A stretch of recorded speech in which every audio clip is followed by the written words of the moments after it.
And finally, we're going to be taking a look at the readability of classes. Now, this is a typical Python class structure. We've got a vehicle class, this is a base class, and we've got a car class which extends the vehicle class. Both of these classes have constructors. In fact, the car class is calling the base constructor from its own constructor, like so. We've also got a drive method within the car class. So when we go ahead and instantiate the car class to create a red car object, we can call upon the drive method.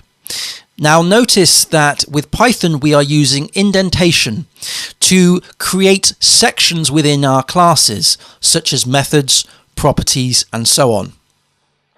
So our methods must have an indentation like so, and the body of the method must also be indented as well.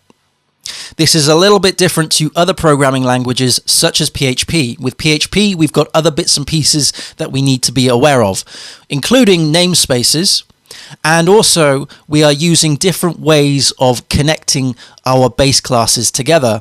We're using the extends keyword here to extend the car class to the vehicle class. Both of these have constructors, but the PHP constructor uses the magic method of __ construct, and we can call upon the parent constructor like so.